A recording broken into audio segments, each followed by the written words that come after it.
Hi மக்களே, welcome to பிடிஸ் உலகம். இன்னைக்கு எதை பத்தி தெரிஞ்சுக்க போறோம் இல்ல பேச போறோம் அப்படின்னா, நிறைய பேர் கெஸ் பண்ணிருப்பீங்க.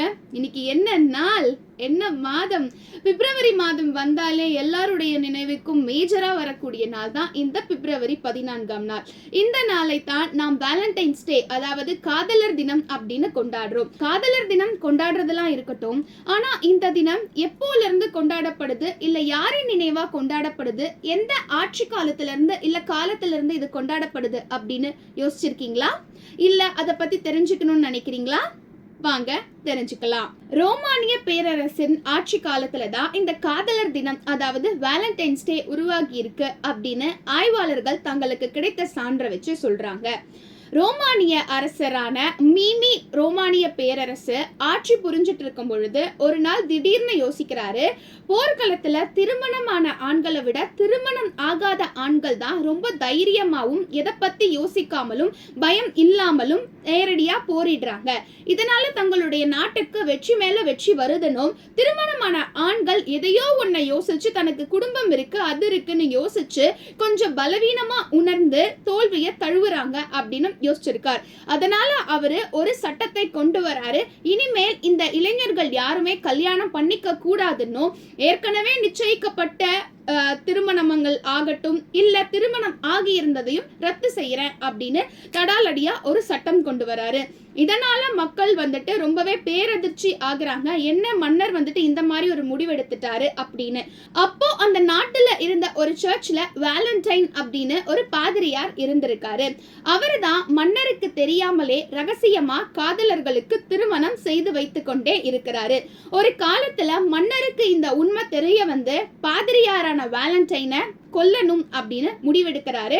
அதுவும் ரொம்ப கொடூரமா அவருக்கு மரண தண்டனை விதிக்கணும் அப்படின்னு நினைக்கிறாரு. அந்த பாதிரியாரும் ஒரு பெண்ணை உயிருக்கு உயிரா நேசிச்சுட்டு வந்திருக்காரு. அப்போ அவரை சிறையில அடைச்சிட்டாங்க. தன்னுடைய காதலி கிட்ட பேசணும், எப்படி பேசணும், என்ன பேசணும்னு தெரியலன்னு யோசிச்சுட்டு இருக்கும் பொழுதுதான் கடிதம் மூலம் தன்னுடைய வார்த்தைகளை பரிமாறி என்ன பேசணும்னு நினைக்கிறாரோ அதை எழுதி காதலி கிட்ட சேர்றதுக்காக வழிவகுக்கிறாரு. அப்போ உருவானதுதான் இந்த கிரீட்டிங் கார்டு அப்படிங்கறது. அப்போ ஆரம்பிச்சதுதான் இப்ப வரைக்கும் அந்த கிரீட்டிங் கார்டு லவ்வர்ஸ் டே ஆனா கொடுக்கறது வழக்கமா இருக்கு. அப்புறம் யோசிச்சாரு இல்லையா மன்னர், இந்த வேலண்டைனை வந்துட்டு ரொம்ப கொடூரமா கொல்லணும் அப்படின்னு. அதனால மக்கள் முன்னாடி நிறுத்தி மக்கள் எல்லாருமே அவரை கல்லால அடிச்சு லாஸ்ட்ல தலை துண்டிக்கப்பட்டு ரொம்ப கொடூரமா இறந்து போறாரு. அவர் இறந்த காலம் தான் கிபி 270 பிப்ரவரி 14. சில ஆட்சி காலங்களுக்கு பிறகுதான் வேலண்டைன் வந்துட்டு எந்த அளவுக்கு மக்களுக்கு வந்துட்டு மக்களுடைய காதலுக்கும் மக்களுக்கும் முன்னுரிமை கொடுத்திருக்காரு. தன்னுடைய வாழ்க்கையையும் தன்னுடைய காதலையும் தன்னுடைய காதலியையும் கூட அவர் 2ஆம் பொருட்டா வச்சுதான் உண்மையா காதலித்த பல பேருக்கு அவர் திருமணம் செஞ்சு வச்சிருக்காரு அப்படிங்கிறது புரியுது. அவர் எந்த அளவுக்கு நன்மை செஞ்சிருக்காரும் அப்படிங்கிறதும் புரியுது. அவருடைய நினைவாகத்தான் இந்த பிப்ரவரி 14 வேலண்டைன்ஸ் டே அப்படின்னு கொண்டாடப்பட்டு வருது.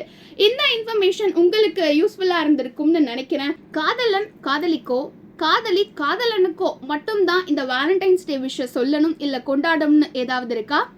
உண்மையா கிடையாது. நம்மை நேசிக்க கூடிய ஒரு உயிர் இருந்தது அப்படின்னா நாமும் இந்த வேலண்டைன்ஸ் டேவை கொண்டாடலாம். உதாரணமா நம்மை உயிருக்கு உயிரா நேசிக்கும் பெற்றோர்கள் இருக்காங்க, அவங்களுக்கே நம்ம வேலண்டைன்ஸ் டே சொல்லக்கூடாது? வேலண்டைன் அப்படிங்கறத அர்த்தம் காதல் மட்டும் கிடையாது, அன்பு அப்படிங்கிறது தான் முக்கியமா பொருந்தும். அதனால உங்களை உண்மையா நேசிக்கும் ஒரு உயிர் இருக்குல்ல, உங்க உயிர் தோழனா இருக்கலாம், உயிர் தோழியா இருக்கலாம், அப்பா அம்மாவா இருக்கலாம், உங்க அண்ணன் அண்ணி அக்கா தங்கச்சி யாரா வேணா இருக்கலாம். அவங்க எல்லாருமே உங்களுடைய நலன்ல இருக்கணும், உங்களுக்கு ரொம்ப நல்லதாவே எல்லாமே நடக்கணும், தன்னை விட நீங்கள் ரொம்ப நல்லா இருக்கணும் அப்படின்னு யோசிப்பாங்க. அவங்களுக்கும் மறக்காம உங்களுடைய அன்பை எல்லா நாளும் வெளிப்படுத்துங்க. இந்த நாள்ல கண்டிப்பா வெளிப்படுத்துங்க.